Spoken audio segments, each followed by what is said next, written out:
আজকের ব্লগে আমি কোনো রেসিপি শেয়ার করব না, যেহেতু আজকে ঈদের দিন আমরা কি কি রান্না করলাম, কোথায় কোথায় ঘুরতে গেলাম আর কোথায় দাওয়াত খেতে গেলাম, এই সব কিছু নিয়েই থাকবে আজকের এই ব্লগটি। হ্যালো ফ্রেন্ডস, আসসালামু আলাইকুম। কেমন আছেন সবাই?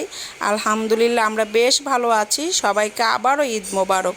কেমন কেটেছে সবার ঈদ?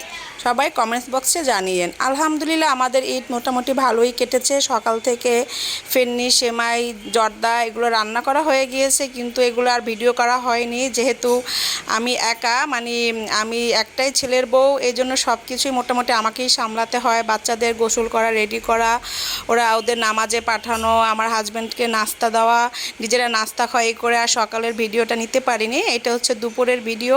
এই তো কথা বলতে বলতে প্রায় আমার রোস্ট রান্না করা হয়ে গিয়েছে। এখন আমি রান্না করব পোলাও। এর জন্য এখানে পেঁয়াজ কুচি দিয়ে দিলাম।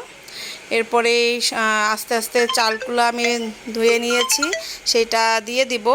এই যে আমার চালটা দেওয়া হয়ে গিয়েছে, এখন একটু আমি হালকা ভেজে নেব, এই আর কি। হ্যাঁ, বিয়ের আগে ঈদে তো সেই রান্নাঘরে আমি আসতামই না, আম্মুকে শুধু হেল্প করতাম বাসা গুছানোর কাজে।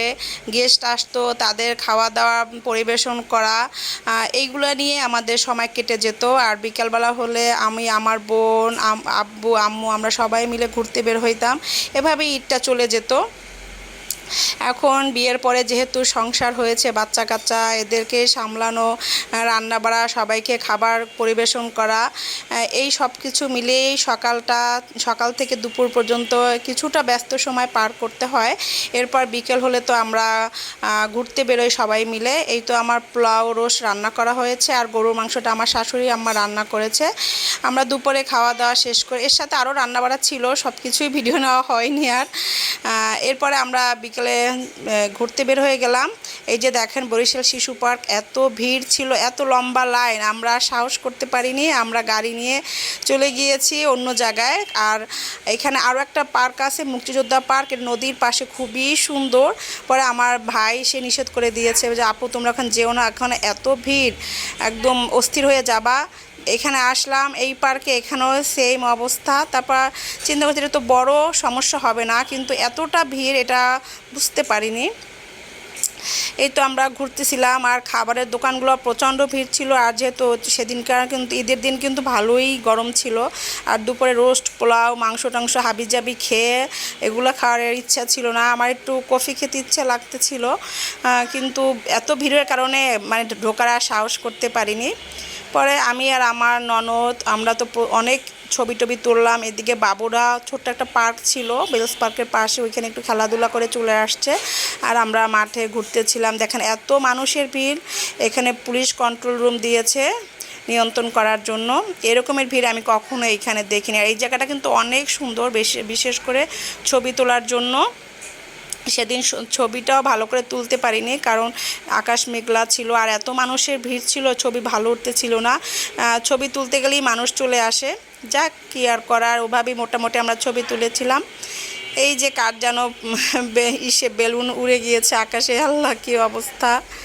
এই তো ওরাও নিজেদের মতো নিজেরা খেলতেছিল, দৌড়োদৌড়ি লাফালাফি করতেছিল, কি আর করবে বাচ্চা মানুষ।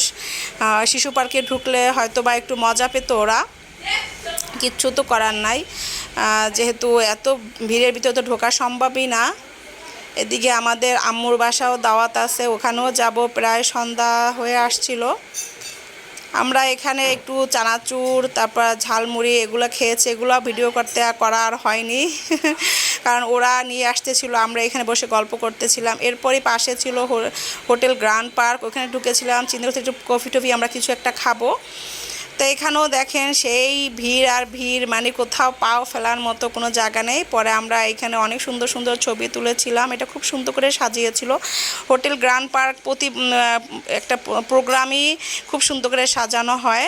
পরে এখানেও আমরা কিছুক্ষণ ঘুরে টুরে, বাবুরা একদম অসহ্য হয়ে গিয়েছিল, আর আম্মু বারবার ফোন করতেছিল বাসায় যাওয়ার জন্য। আর রাত্র হয়ে গেছিলো, প্রায় 9টা বেজে গিয়েছে। আমরা এখানে একটু ঘোরাঘুরি করে ছবি টবি তুলে তারপরে চলে আসলাম আম্মুর বাসায়। বাসায়। দেখেন আমার আম্মু কি মজার মজার রান্না করেছে, জর্দা, ফেরনি, সেমাই। আমার ফেরনি সেমাই তো আমি ভিডিও করতে পারিনি ব্যস্ততার কারণে, জন্য আম্মুরটা করে নিলাম। কি সুন্দর করে আম্মু রান্না করেছে, মানে আম্মুর এই যে জর্দাটা অসাধারণ মজা, মোরব্বাগুলো ছিল সেই মজা। আর এটা কিন্তু নবাবী সেমাই, সবাই জানেন এটা আমার ভাই রান্না করেছে। এত মজা ছিল। আর ফেরনিটাও ছিল অসাধারণ, সেমাইটাও খুব মজার ছিল। আমার আম্মুর হাতে রান্না বলে বলতেছি না, মানে অস্বাভাবিক মানে মজা ছিল, যেটা আমি ভাষায় প্রকাশ করতে পারতেছি না। আর এই হচ্ছে আম্মু তার জামাইয়ের জন্য রান্না বাড়া সারাদিন বসে করেছে। আম্মু একটু অসুস্থ, স্বাভাবিক 30টা রোজা রেখেছে। তারপরে আম্মু আবার খতম তারাবি নামাজ পড়েছে। আম্মুদের ওইখানে মহিলাদের একটা আছে, ওনারা নামাজ পড়ায়, ওইখানে পড়েছে।